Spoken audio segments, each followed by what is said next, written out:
जय श्री राम भक्तों स्वागत है आपका हमारा चैनल देववाणी में। भक्तों, आपको हमारी कथाएं कैसी लगती हैं हमें कमेंट करके ज़रूर बताएं।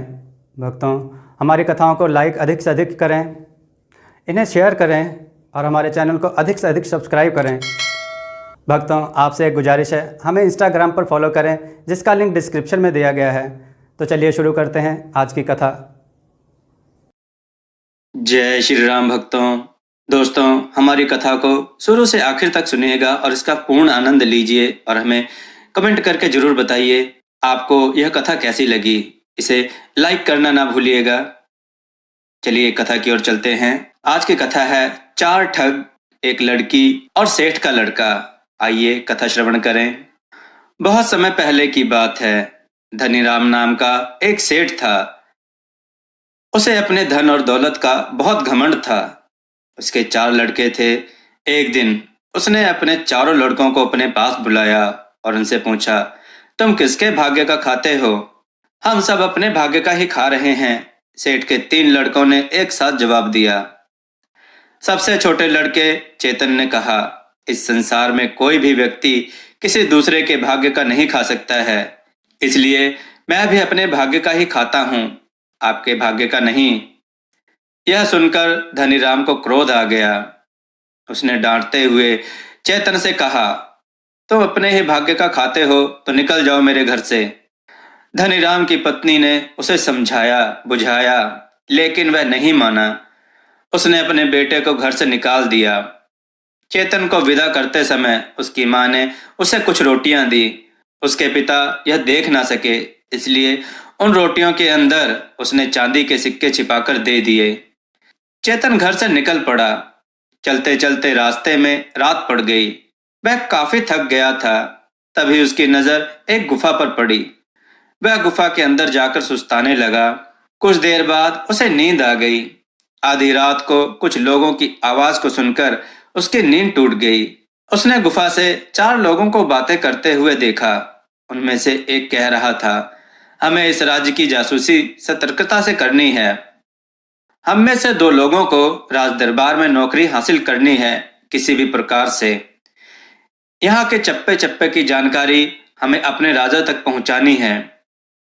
मौका देखकर बाद में हम इस राज्य पर आक्रमण कर देंगे। कुछ देर बाद वे वहां से चले गए। चेतन ने सोचा, मुझे इन जासूसों की सारी बातें राजा को बता देनी चाहिए। सुबह होने से पहले वह दरबार में पहुंच गया। उसने रात को सुनी सारी बातें राजा को बता दी। कुछ देर बाद वे 2 जासूस नौकरी मांगने राज दरबार में आए। उन्हें पकड़कर कैद कर लिया गया। राजा चेतन से खुश हुआ। राजा ने कहा, तुम मुझसे जो मांगना चाहते हो मांगो। चेतन को घुड़सवारी का शौक था। उसने राजा से एक घोड़ा मांगा। राजा ने खुशी खुशी उसे एक बढ़िया घोड़ा दे दिया। चेतन उस घोड़े पर सवार होकर आगे चल दिया। उसे भूख लगी तो उसने अपनी मां की दी हुई रोटियां खाईं। चांदी के सिक्कों को भुनाकर उसने अपने लिए जरूरी चीजें खरीदी। रास्ते में उसे बकरी का एक बच्चा दिखाई दिया। वह अपने झुंड से बिछड़ गया था। चेतन ने उसे अपने पास रख लिया। बकरी का बच्चा भी धीरे धीरे बड़ा होने लगा। एक बार की बात है, चेतन को रास्ते में ही रात हो गई।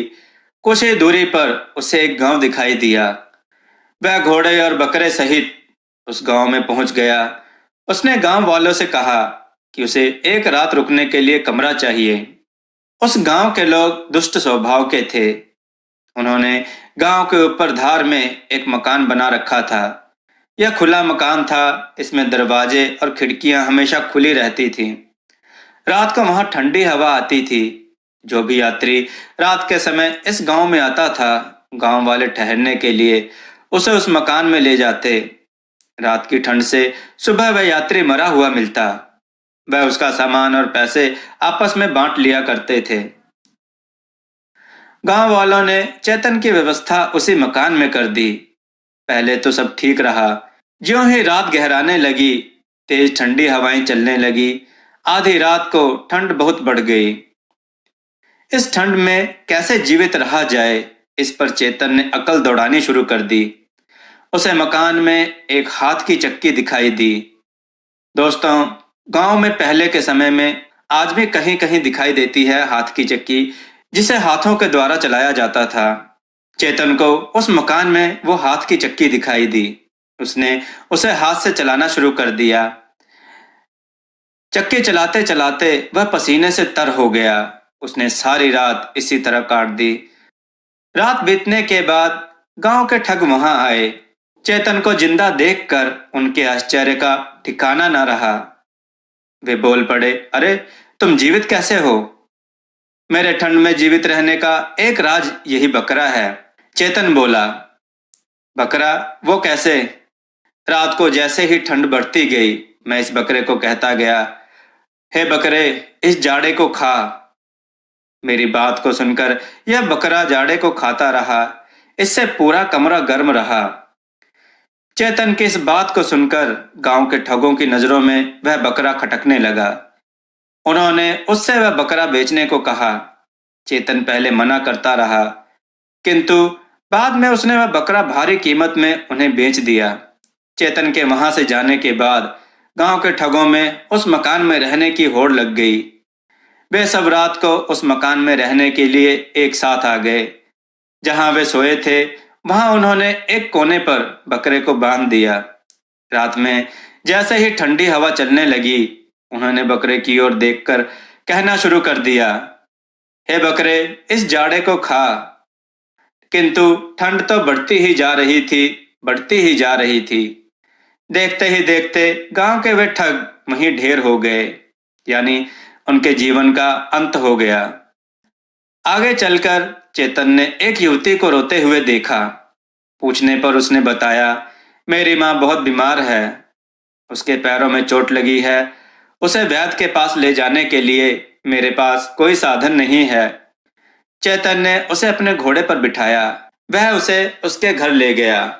वहां से उसकी बूढ़ी माँ को घोड़े पर बिठाकर वह वैद्य के पास ले गया। वैद्य की दवाई से वह स्वस्थ हो गई। चेतन कुछ दिनों तक उन्हीं के घर रहा। बुढ़िया ने अपनी लड़की का विवाह चेतन से कर दिया। चेतन अपनी पत्नी के साथ घर वापस आ गया। घर पहुंचकर उसने देखा कि उसके माता पिता अब बूढ़े हो चुके हैं। उनमें अब काम करने की ताकत भी नहीं रही थी। उसके तीनों भाई गरीबी में जीवन यापन कर रहे हैं। दाने दाने को मोहताज होकर वे जीवन बिता रहे हैं। चेतन को देखकर उसके पिता बोले, बेटा, तूने सच कहा था। इस संसार में हर व्यक्ति को अपने ही भाग्य का खाना पड़ता है। जो दूसरों के भाग्य पर निर्भर रहते हैं, उसे तेरे भाइयों जैसे अभाव और गरीबी में जीवन बिताना पड़ता है। चेतन पत्नी के साथ माता पिता के पैर छूते हुए बोला, हर व्यक्ति को अपने भाग्य के अनुरूप बुद्धि और परिश्रम से जीवन में कुछ पाना पड़ता है। मैंने जो भी पाया अपने भाग्य और परिश्रम से पाया है, किंतु आपके दिए चांदी के सिक्कों ने मेरी बहुत सहायता की थी। सिक्कों वाली बात धनीराम अभी भी नहीं समझ पाया था, लेकिन उसकी मां की मुस्कुराहट बता रही थी कि उसे यह बात अभी भी याद है। दोस्तों, आपको यह कथा कैसी लगी? अपने विचार और सुझाव कमेंट में जरूर दें। हमारी कथाओं को लाइक करें, हमारे चैनल को सब्सक्राइब करना ना भूलें। हमारी कथाओं को शेयर जरूर करें, जिससे लोगों को उत्तम ज्ञान प्राप्त हो। जय श्री राम भक्तों।